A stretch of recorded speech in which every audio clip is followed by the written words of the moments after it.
Estamos aqui de volta, pessoal. E agora a videoaula número 6. Vamos falar de fatores humanos. Os fatores humanos são divididos em 4 dimensões.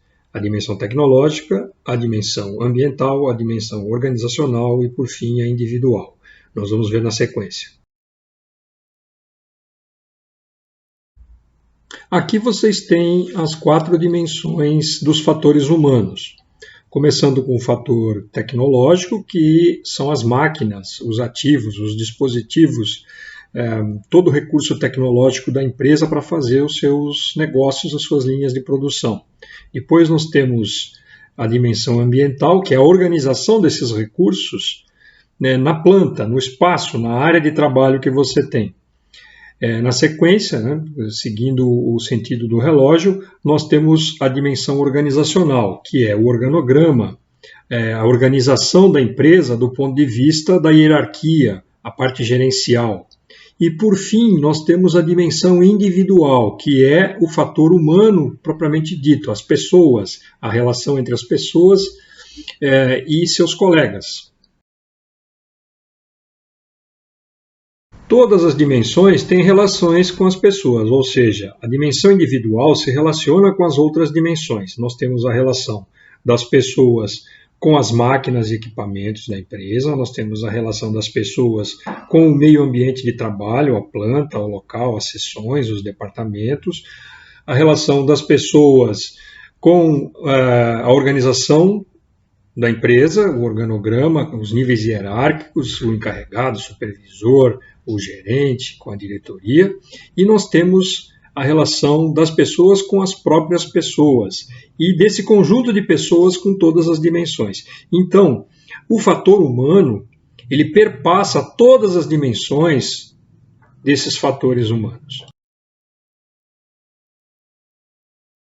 Então, é muito importante que todas as dimensões estejam com um funcionamento de acordo com as especificações. Vamos imaginar uma dimensão tecnológica, uma máquina e suas proteções nas partes móveis. Essas proteções têm que estar colocadas de forma bem fixa para que não ocorra um acidente, aquela puxada que acontece no uniforme de um funcionário, ou então uma prensagem de dedos. Então, essa dimensão tecnológica pode ser uma condição insegura para o trabalhador e pode causar um acidente. Então, você tem que estar atento às condições de trabalho da sua área.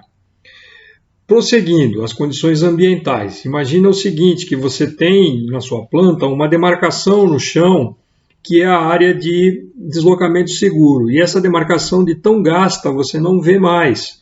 Aí as pessoas começam a se deslocar na área fora da área de segurança.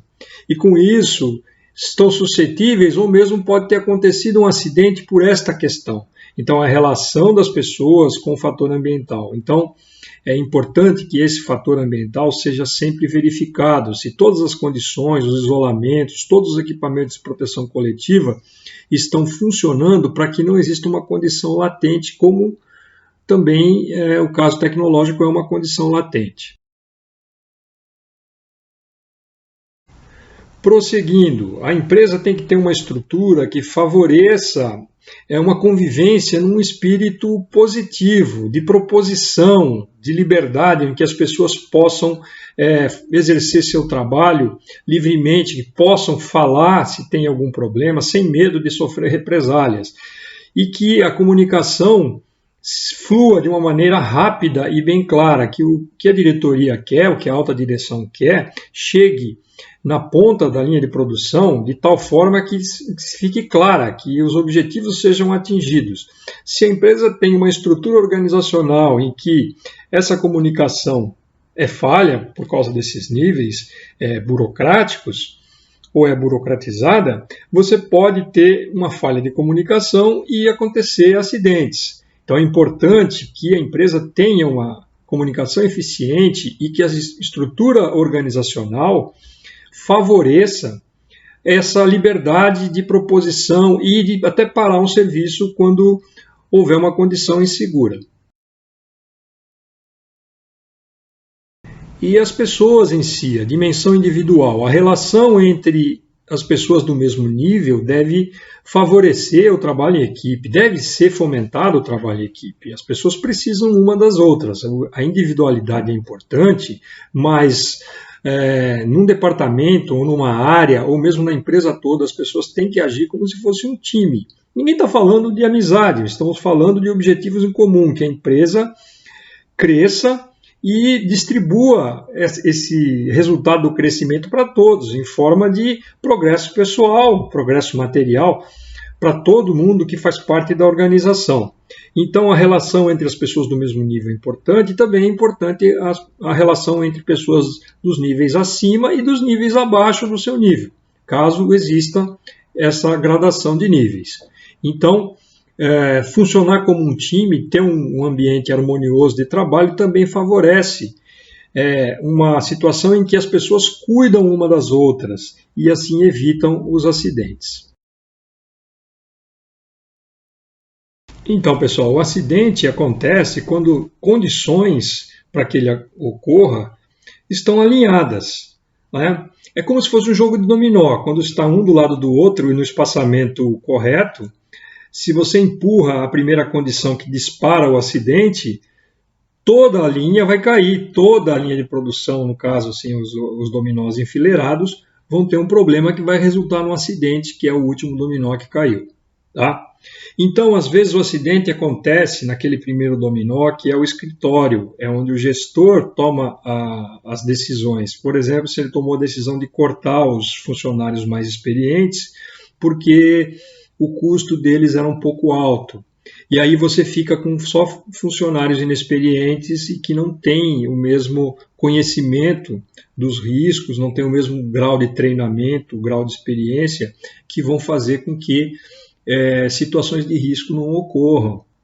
Então você tem que mesclar o time. Às vezes você tem pessoas que estão começando e as pessoas experientes que treinam as pessoas que estão começando. É muito importante que o corte de custos não cause esse tipo de condição, que é uma condição latente. Outra coisa é você ter na planta coisas que deveriam estar funcionando, como isolamentos, alarmes, marcações, placas de sinalização, que já se degradaram, já desbotaram, perderam a vivacidade, as pessoas não enxergam mais, tem materiais na frente, e ninguém se dá por incomodado com o assunto, ou seja, é uma condição latente em que fica desse jeito e pode contribuir para um acidente em algum momento. Tá? Ou mesmo as relações degradadas entre os funcionários e suas supervisões, os seus níveis hierárquicos, ou mesmo entre o próprio time, que não trabalha como se fosse uma equipe, mas trabalha como se fosse adversário. Essa condição de animosidade ou de competitividade nociva pode desencadear também a queda de uma peça do dominó e acontecer um acidente. Essa videoaula é curta, mas é muito importante você saber que o acidente, às vezes, não está focado na pessoa que sofreu o acidente ou nas pessoas que estão ali próximas. Às vezes tem condições latentes que contribuíram para esse acidente. Bom, vamos caminhar para a última videoaula e o final desse treinamento. Até a próxima, pessoal.